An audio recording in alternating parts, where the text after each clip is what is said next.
Welcome to Verde's Folding Chair, a podcast about making space at the table for Black, women, independent writers, and marginalized people. Verde's Folding Chair is about making space for our voices, existence, and lived experiences. Zora Neale Hurston said, "If you're silent about your pain, they'll kill you and say you enjoyed it." This podcast is the opposite of being silent. Come on and bring your folding chairs and pull up at the table. I promise to make space for you, Rainbow Peeps and Friends. Black women. The first segment of Verde's Folding Chair will always and forever be dedicated to the Black woman, by a Black woman, but intended for everyone. Why? The most disrespected person in America is the Black woman. The most unprotected person in America is the Black woman. The most neglected person in America is the Black woman, Malcolm X. Black women are a reflection of God. Black women are beautiful. Black women are talented. Black women are creative. Black women are determined. Black women are powerful and dangerous. Black women deserve better. Rainbow Peeps and Friends, today I'm excited to welcome and make space at the table for Black queer author O'Jay Barr, an independent author who is showing us how it's done by blazing her own trail in the world of publishing. Barr is the author of the Other Side series, Secrets and Reveal, available for purchase on Amazon. Please join me in welcoming to the table author O'Jay Barr. I'm excited to have you pull up at the table with me today. How are you doing?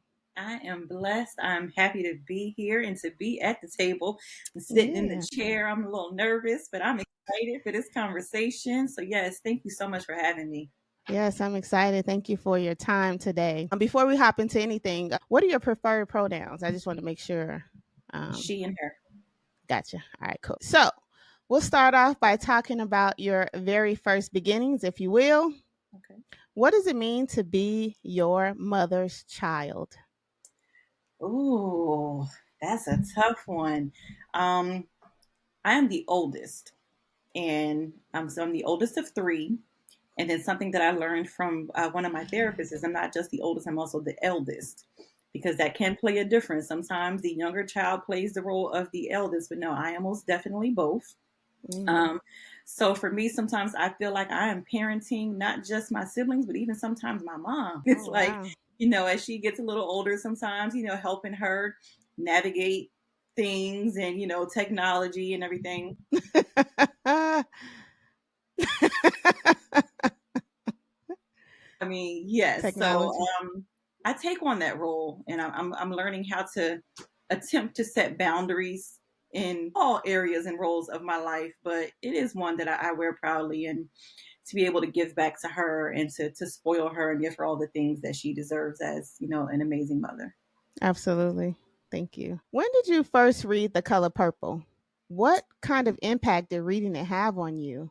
And why is The Color Purple The Color I'm trying to think, when did I read it? It was definitely well after seeing the movie and loving the movie and watching the movie several times.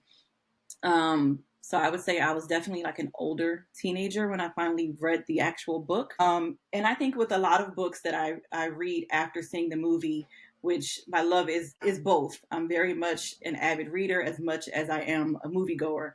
So reading a book after that's my favorite movie and comparing the two and just seeing the differences. And then I also saw the play. So it definitely had a huge impact on me and pushed me to want to write, pushed me to want to create.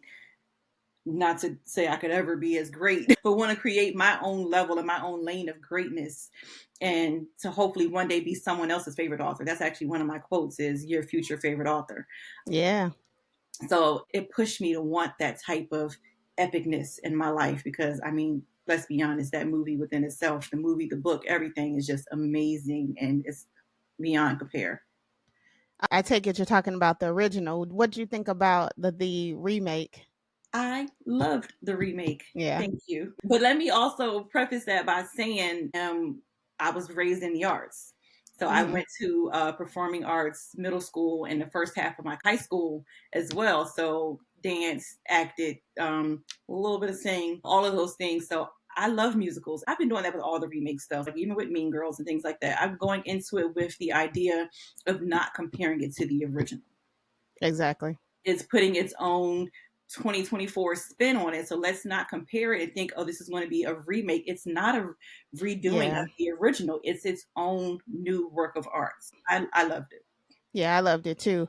I grew up watching The Color Purple because my mom, my aunties, they used to gather spaces in the house at my grandma's house, and they would be watching this movie over and over. So I like know pretty much every line of this movie, and like I liken this movie to a lot of things in life. There's a lot of lines in The Color Purple that relate to real life. I was just making some posts about when Donald Trump came to National Association of Black Journalists Mm-hmm. and how he was up in there acting like Miss Millie. I'm like, listen, if this don't relate to I need to write a blog on it. But anyway, um, thank you for that. I'm so glad that The Color Purple is one of your favorite books. I can certainly relate to that. You wrote that Alice Walker inspires you.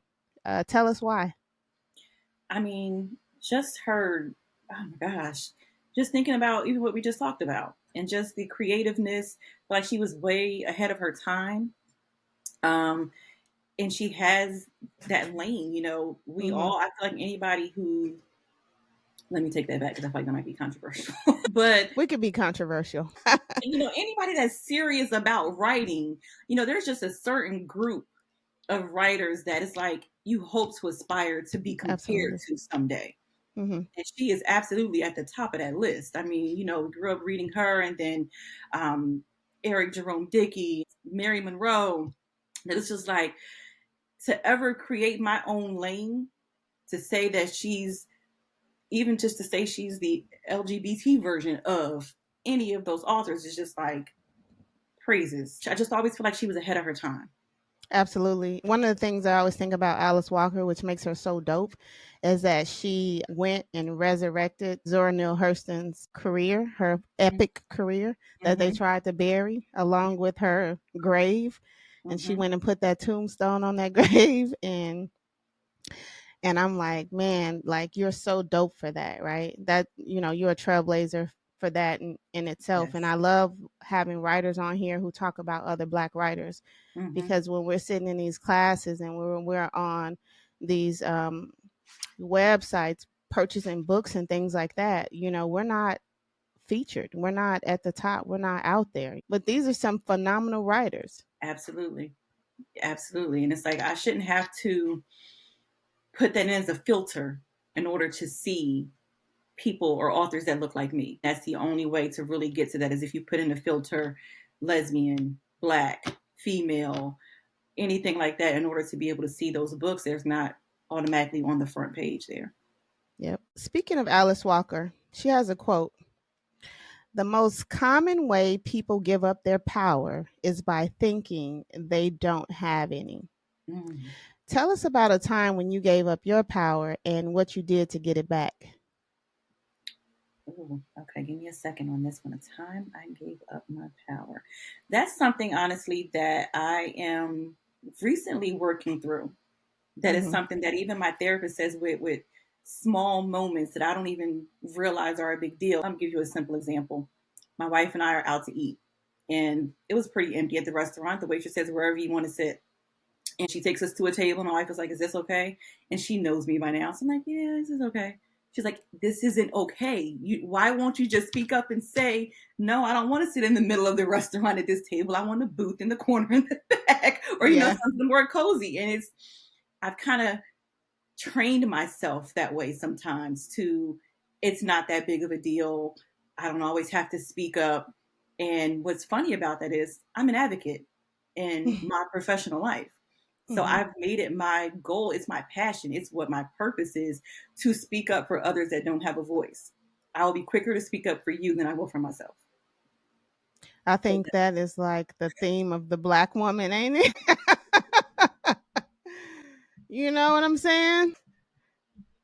so that is honestly something that I am actively working on every single day.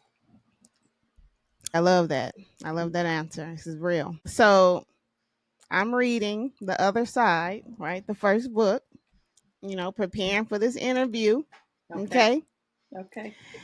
And the first pages of this book got me owning myself. Okay. I'm going to read the small snippet. I'm going to just read you the part where I was like, is this my story? Okay. As soon as Erica closed the door, I pushed my chair back from my desk and stared at the roses. Why would Darren send me rainbow roses? Does he know that I'm gay? Well, can I be gay if I haven't had sex with a woman yet? I mean, before? Do my extremely vivid wet dreams count? What is going on with me? Maybe I should talk to Josephine. She's not going to take me seriously, but I got to do something. I picked up my cell phone and called my sister before I talked myself out of it. I was like, what in the world? Okay. Now, let me just say this. Okay. I'm going to just tell you a little bit. Okay. I don't think I've ever dived into this particular portion of my life. But when I used to be married. My first marriage, I was married to a man. Okay. Now, all Christianed out and all of this. And, I got married young because, having sex out of wedlock was a sin. And so, you're just doing the right thing, the Christian thing to do. So we're young and dumb and, we get married. The only person who really tried to talk me out of that was my mom. She's like, well, why don't you try to finish school? I'm like, no, mom, I'm in love. We're going to go and do this thing. Right. So we go and do it. I'm into the marriage and I just started having these dreams and they were just so uncontrollable. They were so uncontrollable to the point where I talked to my husband at the time about it. Like I'm telling him, hey, this is happening. And I'm thinking like I'm about to get some support. We about to get some prayer. You about to help me through this that I'm having. But he just wasn't. We were young and it just impacted his ego in a way that I at the time just did not understand. And so he went off and started telling all his friends and his confidants, she's a lesbian. And not only is she a lesbian, she's fucking her best friend. Now, mind you, I'm not doing none of this. I'm really just confused, honestly, just like trying to really figure it out, right? Although I've always had those types of feelings, I never really thought, any like real way about it. And that pretty much like destroyed me because it was just so heavy. So when I read that, I was just like, oh my gosh. I can't believe she wrote a book about me. You know what I'm saying? Like, I just was like, damn. And I'm like, I'm all into it. So the other side is a coming out story, correct? Yes. That's just a little bit about my coming out story. That's like my pre coming out story. What is your coming out story? So actually a little similar to that. Also, my first marriage was to a man. We were high school sweethearts. We got married when our oldest daughter turned 1, right before she turned 1, because I decided to go into the military. Mm-hmm. So we were planning a wedding, but we fast forwarded everything so that way I can make sure I had her taken care of and that military benefit taken care of. He was abusive, he was alcoholic, all those things. So it did not last for long. Mm-hmm. Gave me what I needed, which is my 3 beautiful, amazing daughters. After that, I dated guys for a little while. I always considered myself bisexual. So kind of like you said, I had those thoughts, those feelings, never had done anything. And I was dating this guy after me and my husband had separated, and I really liked him. And to this day, I'm going to stand by. I told him that I was still legally married. There was absolutely no going on. He was in jail. So he claims I did not tell him that. So the day that we had this random conversation, he's like, you didn't tell me this. You took away my choice. I don't believe in this. I don't believe in going to hell. So at the time, my older cousin was staying with me. She was also bisexual. She was seeing women at the time. And I said, you know what? I'm just going to start dating women because then I already know I'm going to hell. And I literally, a couple of days later, you know how, especially when we're younger, you meet somebody and you want to go meet up with them. So you bring your girlfriend. Yeah. So one of my best friends at the time met someone at a club and they each wanted to meet up again, but they didn't want to go by themselves. So they brought someone else and bam. I called my mom. And my mom I love my mom. Oh my God, I love my mom. Is this a phase or is this it? And I said, I kind of feel like I've gone through the phase already. I think this is it. And that was 20 years ago this year. Oh, wow. Congrats on your coming out anniversary, I guess.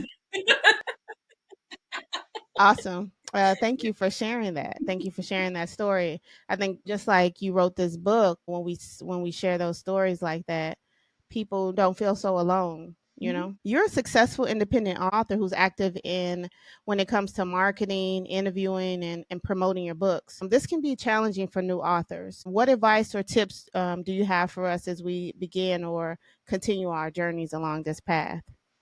Um, it's so much, and it's something that I didn't even realize. Of course, when you're first coming into it, you don't realize all that it entails, and like you said, the marketing piece, the business side of it.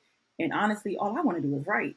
I Mm-hmm. want somebody that's going to handle all the other stuff. But as a newbie coming in, especially financially, that's something that you can't always afford to do. So a couple of things that I've learned is because starting out, I see all these events. I'm like, oh, I want to go be a vendor here, and I want to go to this expo here, and I want to go here and listen. And this stuff adds. It There's an does. event here in Atlanta, and I've been waiting for them to bring this back for like 2 years. They bring it back this year, and I finally get the details. It's $500 to vend at this event. Cross that off the list. So sorry, not gonna happen. So you kind of have to pick and choose, put those in your budget, the Mm-hmm. events that you can not only vend at, but also to go to and to grow as an author, to get that knowledge. I would say have a support system. I have some amazing author sisters that constantly pour into me and into each other. That's They're awesome. great resources and we hold each other accountable. They probably fussing me out now because last week we all made a plan to write a chapter a day. I haven't, no, I'm sorry. I'm not. But have that support system, those accountability partners, Yeah, and something that I tell myself all the time: just write, because I you say that all cannot the edit a time too. blank page, and that's something I struggle with. Is just even when I don't feel like it, even when I'm tired, even when I feel like I have writer's block, just write. Just right. Yep. It's one of my mottos. Been for a long time. Just right. It sounds so simple, don't it? Hmm. Hmm. Yeah, I'm gonna have to tell myself that again when we get off this. Me too. Tell us about the Vibrary and why this is such a sacred space in your community. Oh my gosh, I love the library. So, my best friend sent this to me. This is a place to go hang out and have drinks Mm-hmm. and just explore probably a year or two ago. And we've been planning to let's just go do a quick girls' night here forever. And then, life be life. It didn't happen. I joined a book club this year to really kind of force myself to get back to my first love of reading, Mm-hmm. and with the hopes that that would also get me back writing. And it Yep. actually did what it was intended to do. And the book club decided that they wanted to read my books for Pride Month. And as a part Yay. of the book club, we meet virtually once a week to discuss the books, and then we do an in person meetup at the end of the month. So the founder, shout out to Jersey, had no idea when we started this that we were doing this event for me and that I had never had a book signing, that I had never done an event. So she just started planning the regular month meetup. It's like, oh, we can make it a book signing. And when she found Yeah. that out, she was like, wow. But the library is Black owned, female owned. It is such a cute spot. It's definitely a vibe. And we had such a good time. It was beautiful, and I'm most definitely considering them for my book release for the third book that's coming out soon. Absolutely. I checked it out. I was like, man, you It are was so blessed nice. to be having a spot like that in your community. Yes, and those wine slushies. I'm like, what a great idea to have a spot where you could drink wine and read books. Mhm. Yes. Yes. When I come to Atlanta, I'm definitely gonna have to go hit it up. Like, Look, I will make plans to meet you there. Yes. yes. As we grow older and life begins to happen, based on your experiences, what can we do as artists and creatives to not let our passions and dreams take a back burner? That's that's tough because I'm actually kind of just within the last couple of years coming back into that passion because as I was younger, I let it die down because I was a mom and I was in school Mm-hmm. and I was trying to work and I was trying to do all the things to be this great person and just kind of let that passion go. So coming back into that now, I think that's why I kind of stick with that motto of just right. And you kind of got to get back to the things that you love to do. What kind of brought me back there again is when my daughters moved out, empty nester. I'm like, Yeah. okay, I can say that now, but when it first happened, I was like, oh my God, what am I supposed to do? And I tell my middle daughter, I said, I've been a mom all my life. She said, you're still a mom. We just don't live there anymore, but you're still a mom. I had to remember that there's so many things that I enjoy doing before them and that I had to stop. So that's why, again, starting back reading, starting back writing, taking myself out to the movies and taking myself out on dates, if my wife's at work or not available. So taking that time for ourselves and remembering the things that make us who we are. And that's regardless of what Absolutely. age we are, just remembering that those things, those are our passions. I love that you say that because I'm not a mom, but the older I get, the more I realize, my mom was like a whole person before me, a whole personality. And it's like, it's nice getting to know her as a Mm-hmm. person, Mm-hmm. as we get older. And I'm sure your daughters are enjoying that as well. Yeah, those definitely best friend vibes. I Yeah. love that. Look, I love sometimes how often I get phone calls about everything. And it's just like, but I love that I created that space too, that they feel Yeah. comfortable to do that. I'm like, girl, you can call me 15 times in the last 2 hours. It never ends. um, do you think it's important for black queer writers to have black queer editors or black editors to edit their stories? Definitely Black editors for sure. Um, and as someone who's also always supporting our community, the LGBTQ plus community, if possible, absolutely. But definitely the Black editors, because who else understands our language and speaks our language, Mm-hmm. than us? Um, and not to discount any other culture, any other race, but you will not edit a piece of work the same way someone of a different race or culture may. And it's like, exactly what I'm trying to say. And even now, when I'm typing something and Word has got all these squiggly lines, I'm like, it's correct. Catch up, AI. Yes, it is not proper language, but it is correct. We need to have a button that says black, and then and then when you go on the Word, you just click it, and you go on the Google Docs, and it's like, okay, Absolutely. recognize. Look, because we know y'all listening to Microsoft and all the. Exactly. They're gonna have it out soon, then we're gonna be protesting like that's racist.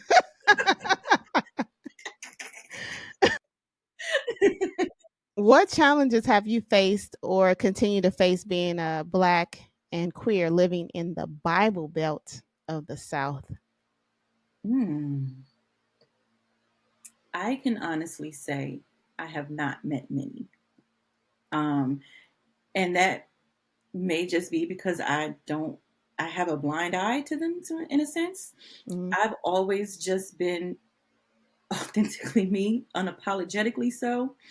Um, I recall a position that I got back in 2008, and at the interview, without a second thought, because it was just my life, they were asking about my ability to do certain things after hours, and I said, I'm not a single parent. I'm married, my wife, da, da, da, da. So, that's not an issue. And I later found out from the dean, because I was at a college, the dean said, I hired you because of that. She said, because you did not bat an eye. You were so authentically you. It was like, we need her and we need more people like her. And that's Yeah. just always been me. I'm not going to hide who I am. I'm not going to sugarcoat. Sorry, not sorry if it makes you uncomfortable. Um, so I may just not even pay any mind, honestly. Yeah. You know what just came to my mind? Because I love like how songs resonate with experiences. Like Mm-hmm. this Lil Wayne line that he says, "I'm Ray Charles to this bullshit." That's you. I will look. I can I even love tell it. you, I had more. I don't even know if bias is the right word, but possibly. When my children were younger, I'm from New Jersey, and so when they were younger, we were in New Jersey, and Mm-hmm. I would always get comments because I was very heavily involved with their school, PTA, volunteering for everything, bringing baked goods to the teachers for the holidays, the whole nine. Yeah, we need And more parents like you. we would get comments like, "Oh my gosh, you're just like a regular family." Mm, the little microaggressions. Like, well, what did you expect? Just because, yeah. So as they've gotten older and adults, and I haven't had as much of that. So no. It's a blessing. Mm-hmm. Speaking of school, that's what my next question is about. Uh-oh. As a middle school educator, I see a lot of young people struggling with their identity and their sexuality and really being true to who they are. Sometimes out of fear from their family, being excluded from friendship circles and social rejections. Some to the point where they, commit self harm, they run away. What insights and or advice would you like to share with young people grappling with their sexuality and their identity? Seek a safe space because they are there. Um, Not all adults are going to make you feel bad or bash you or change your mind or anything. There are adults that can be a safe space for you. Seek out that safe space and resources. I wish I had her name and I can send it to you later. There's an author on Instagram that I follow who I want to say is also a middle school teacher, and she's writing books for that community. And Yeah. dope. And she's like, I catch a lot of slack for this, of course, but if I reach one or two kids, then that's all that matters. Do you know where she's located? I don't, but I promise you, Okay. I will look her up as soon as we get done, and I'll send you her information. Thank you. I appreciate that. And also, your answer is beautiful. It's spot on, safe space. Yes, Absolutely. And safe people, people who make you feel, yes. seen and welcomed. Absolutely. I am super, excited about hearing you talk about your writing process. What's that like for you? How do you come up with ideas? Um, when an idea comes to you, what's one of the first things that you do, and how do you go about the process of completing your stories? Okay, so one of the first things I do, especially lately when I come up with an idea, is call my middle daughter, who is AKA my consultant. Who, once we really get some money from this, she will be paid. But as of right now, she's working for free. Yeah, but showing that I love bonus. I call her and run ideas by her. I bounce ideas off of her. She gives me the feedback on if she thinks it's going to make sense or is it outside of the storyline. And we keep notes on that. But honestly, I'm just a vessel. These characters talk to me all the time, and it's just like I just let them run amok and just write it down as I'm Absolutely. observing what they're doing. Nice. And I think most of us writers can probably attest to that and know that that's pretty much how it happens. I think I did my first outline just recently. I've never Hmm. done an outline before, but I had to do an outline just to make sure that these last couple of paragraphs for this book made sense. And I'm Hmm. like, "Oh, that's what this is like. Okay, so let's see if I can get them to follow the rules of what we're supposed to." I love it. I love that because when you go to these author events, oftentimes the writers they'll tell you like, and this is the way you have to do it. And I love talking to writers who are like, you know what, I got my own style, I got my own approach, and I still get these stories written. Hmm. Hmm. Uh, Absolutely. what authors currently inspire you to continue writing? What inspires me? Honestly, and I even hate to say this word, but my fans. Like Hmm. just the people that reach out and say, this story resonated with me so much, or this is my story.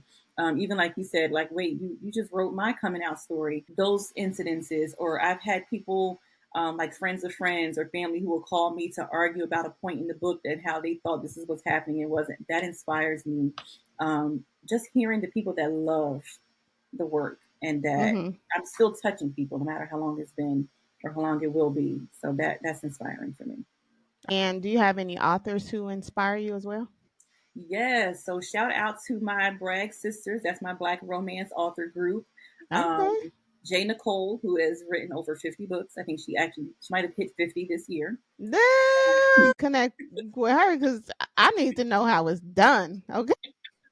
So author Jay Nicole, Carla DuPont, who has ghost written 35 plus writing her own series as well. And her children are authors. So keeping people like that in your circle that just push you. You Um, know these people? yes. Wow. That's one of the things I learned about you. One of the things I enjoy about the whole interviewing people is like trying to figure out who they are without them telling me. And you are very active. I love it. I'm trying to be. I really am. I'm trying to be.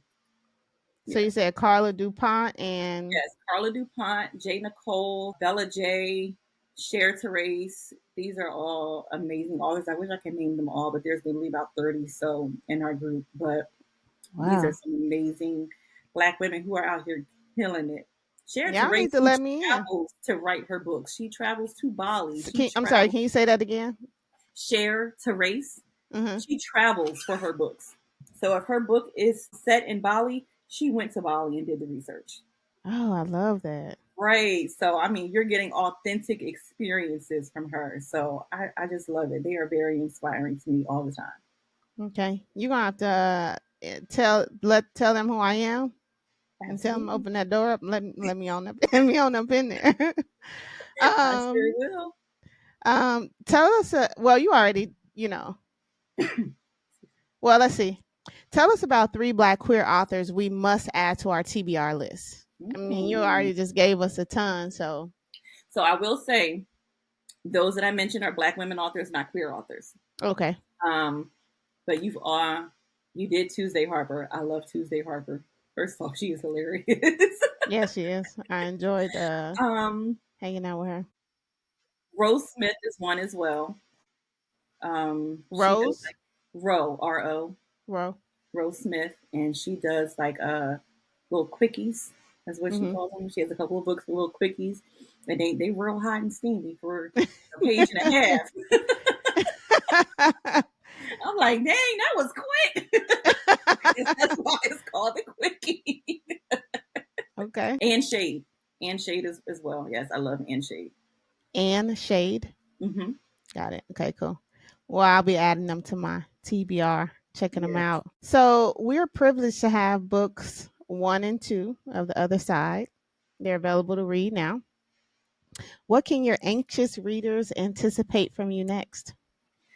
So the third and as of right now, final book from the Other Side series. Um, I'm praying for an end of summer release. And just like I said when I did my book event at the library, end of summer is not August, y'all. First day of fall is not till the end of September. So give me a minute. I'm coming. I'm coming. That's right. So that is definitely coming really soon. That's in the works. And I keep getting asked if I'm sure it's going to be the end. I'm not sure. As Mm-hmm. of right now, I'm sure because I have so many other projects that I want to work on. And until I kind of put them to bed for a little bit, I can't move forward. So as of right now, it's the end, but you never know. Um, I'm also working on a pure Black lesbian romance because as you'll dig deeper into the other side, it was intended to be a romance, but it's more drama than romance. So I Yeah. want a pure girl meets girl, girl falls in love with girl romance story. I'm also doing a children's series, Nice. and that's just to promote LGBTQ plus inclusivity. The Yeah. first book will be discussing like the different types of families, and not just talking about the LGBT plus family, but some kids are raised in a foster family. I'm a foster recruiter for an agency here, or they're raised by their grandmother, or their aunts and uncles. So just Yeah. kind of show different types of families. So that's one of the next things I'm working on, and then I'm also going to dive into the supernatural. Oh, okay. That's something Like I've had. fantasy? No, I'm thinking more like witches and werewolves, and Okay. so yeah, I'm excited about that. My daughter's excited about that one, so we've been working Yeah. on the plot line for that one for about 6 months to a year or so. So yeah, Okay. that's coming too. I'm glad you mentioned that it's hard for you to like move on completely to something else when those Mm-hmm. characters are just like gnawing at you, because that's kind of like where I'm at. I have like 3 books that are done and Mm-hmm. they just need to be edited, and I'm just like, I can't let them go. I have to finish them. It's just crazy how it's just. You gotta let them. They're like our babies, though. That's what Tuesday said. You She gotta was let like, them girl, go. you got to put it out there. You have to. I'm trying. So this is a question I ask every guest on Verde's Folding Chair. Okay. Like all challenges to tearing down systems of oppression, there are philosophical differences on how we should approach and accomplish this goal. If there's one thing history has shown us, it's that there should be many paths to achieving this goal, because racism and white supremacy is ever changing, right? And it's systemic and it's institutionalized, it's massive. So We have our activists like Diane Nash, Asada Shakur, Ella Baker, to Angela Davis, or Malcolm X and Dr. King, Du Bois, Booker, Garvey. They all had the same goal, but different paths on how they were going to achieve that goal. My answers are the reason these tables exist in the first place. So I have decided to pull up at the table with my folding chair to make space for other people. As well as, do what Shirley Chisholm said in her call. If they don't make space, bring a folding chair. What about you?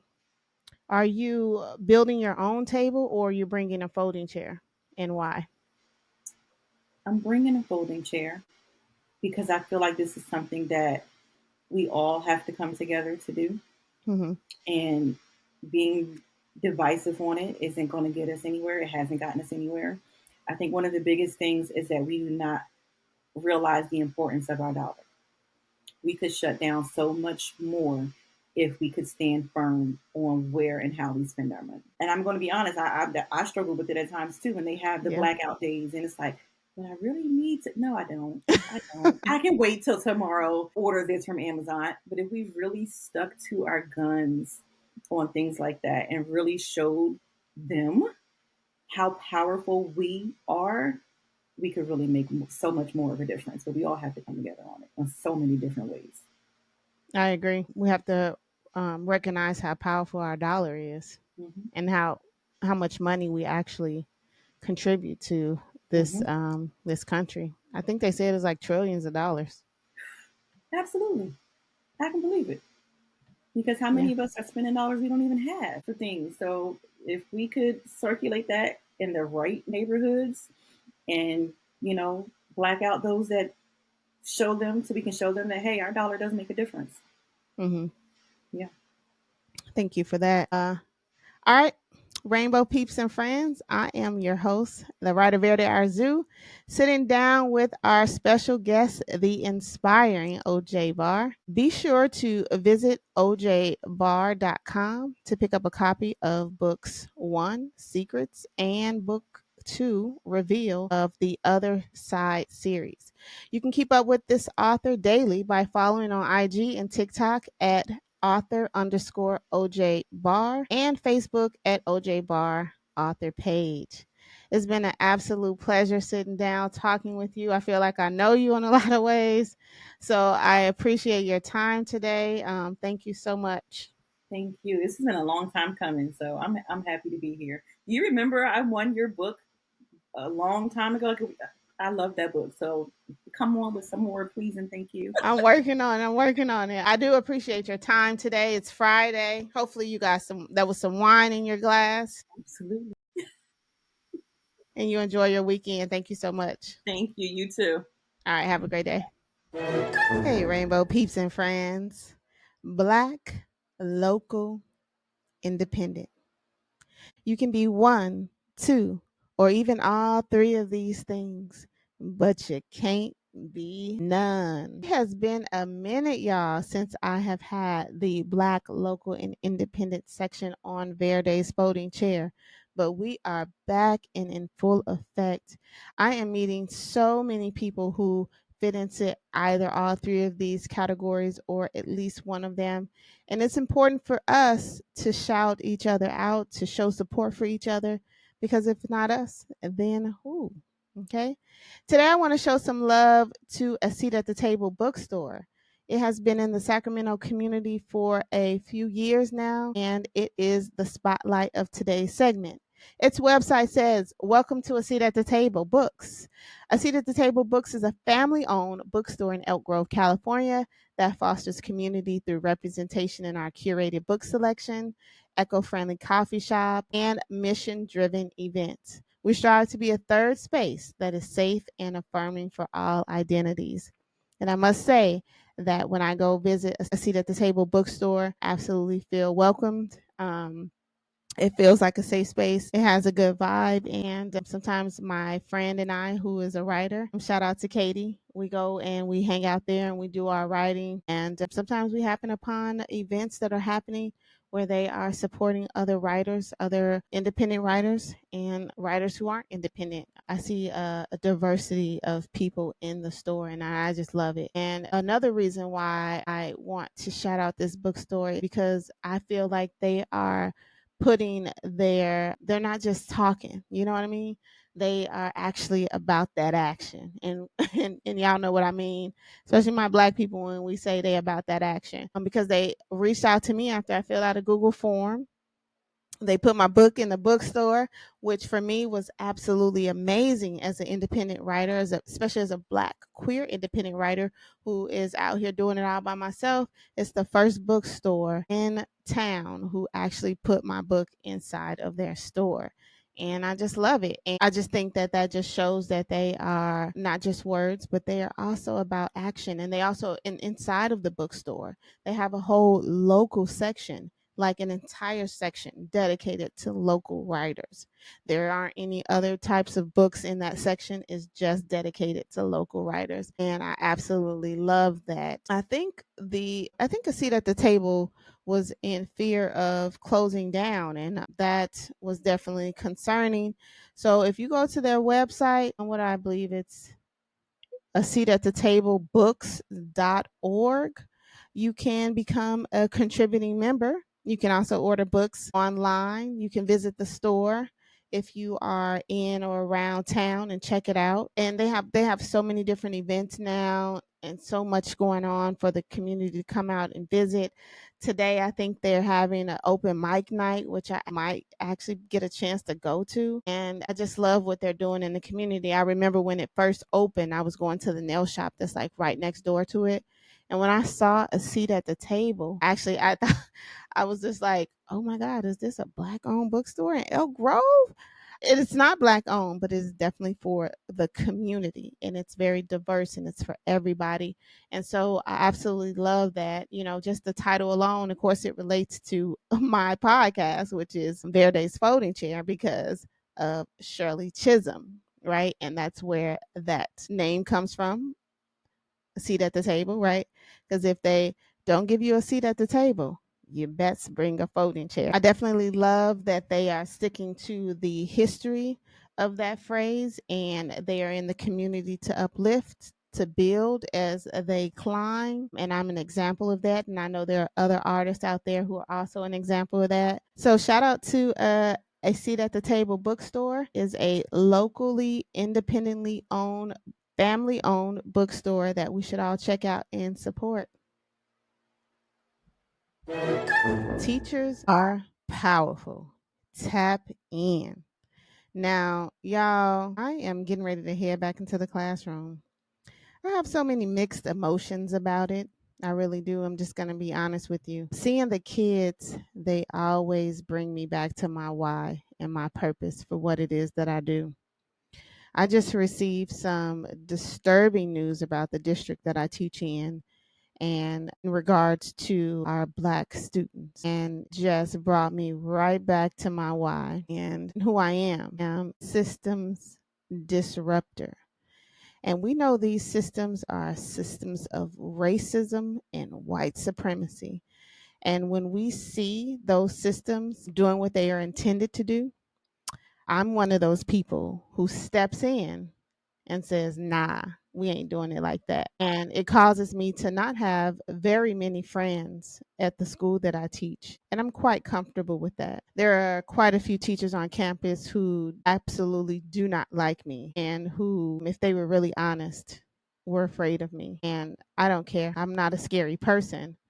I just don't believe in funneling our students through the school to prison pipeline, and I'm certainly not for any type of racism and white supremacy being upheld in any way. And oftentimes what we find is we find these teachers who are actually upholding these systems of racism and white supremacy in micro and macro ways. And when they're called out for it, they yell, I feel attacked, or they start either lying on you, saying that you, looking at you, talking about what you're not doing.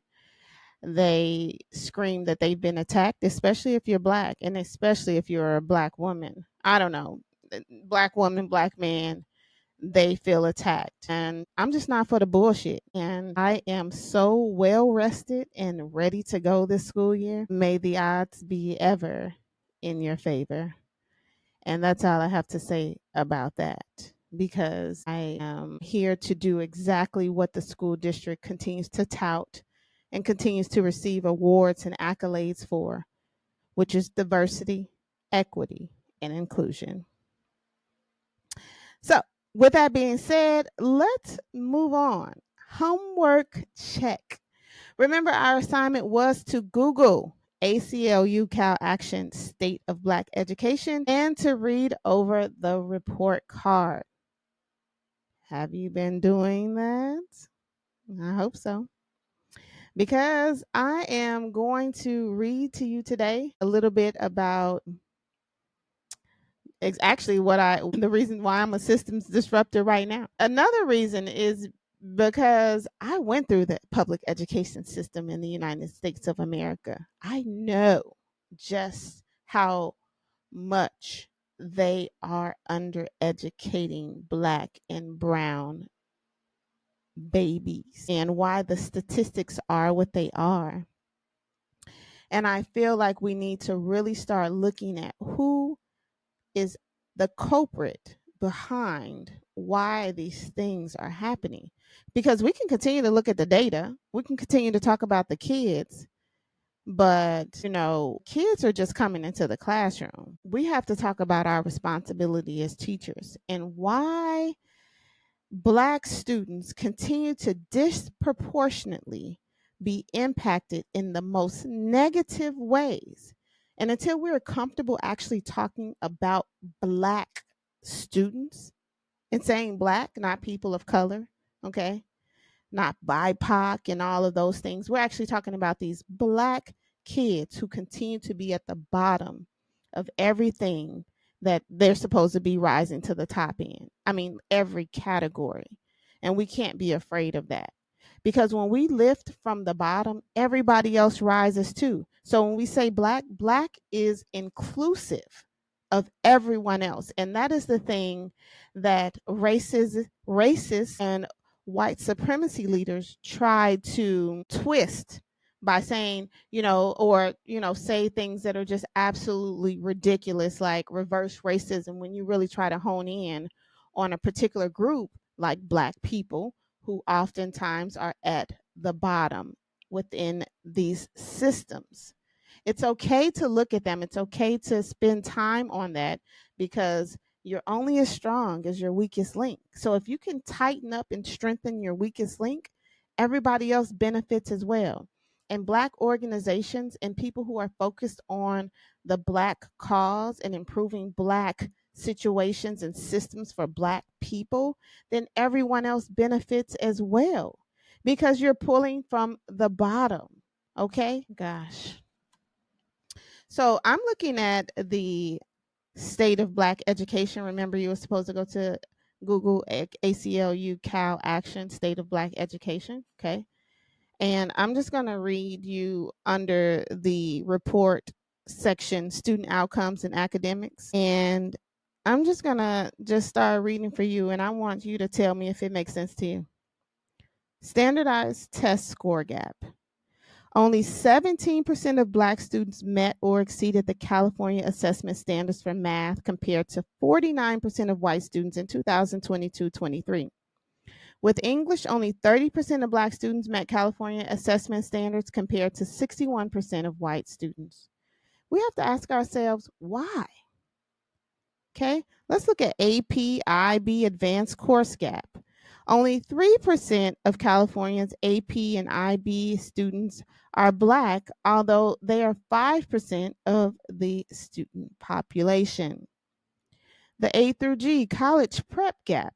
Only 33% of Black California students met the A through G gap for UC CSU college admission with a grade of C or better, compared to 52% of white students in the 2022-2023 school year.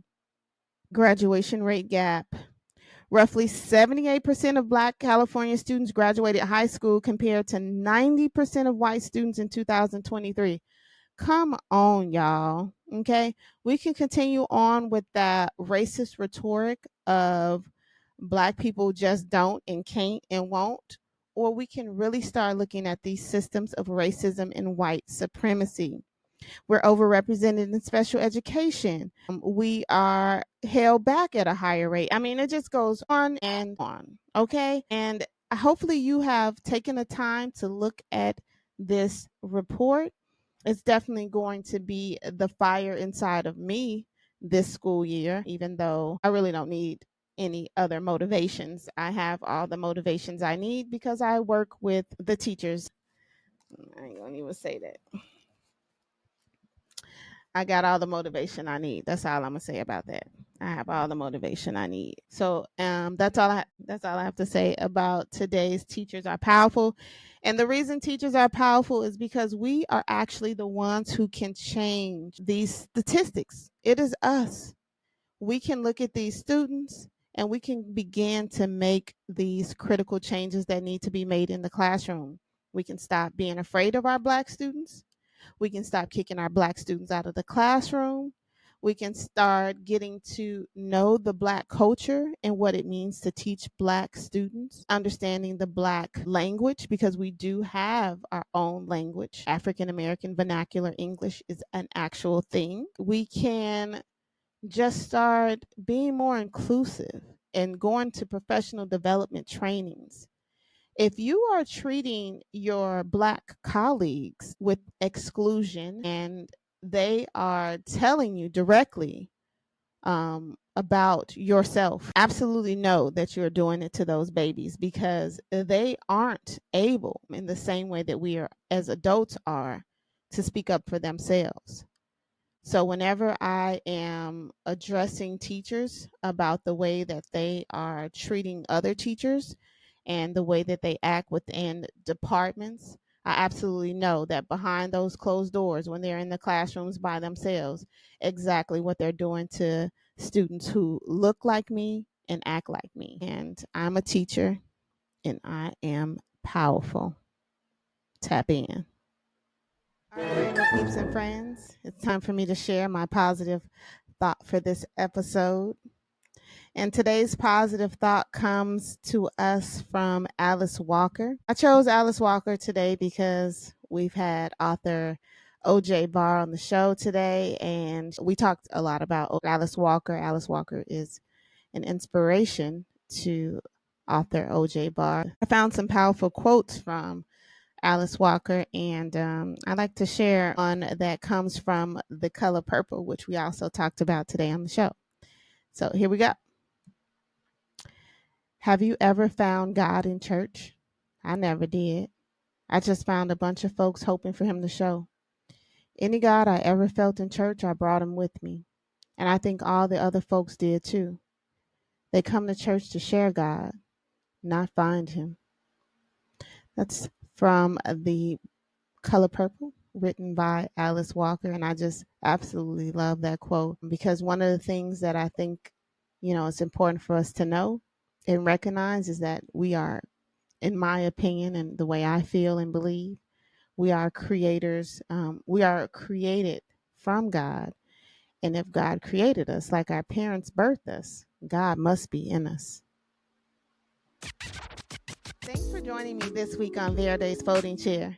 To stay connected with your girl, join me on IG at the_writer_Verde_Arzu, on X at Verde_Arzu, and or Facebook at the writer Verde Arzu. I'm also on LinkedIn at the writer Verde Arzu. You can also find a copy of my book, Rainbow, a Black queer novella, can also be purchased online at Amazon and Barnes & Noble, as well as independent retailers. I am out here, y'all. If you like what you heard and you want to hear more, be sure to write a quick comment, like the post, share this episode with your friends and fam, and subscribe so you don't miss the next episode.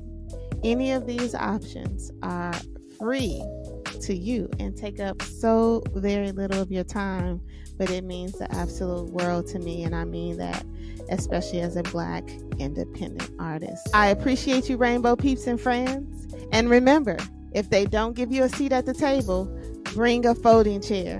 Thanks for listening. Peace, love, and rainbow.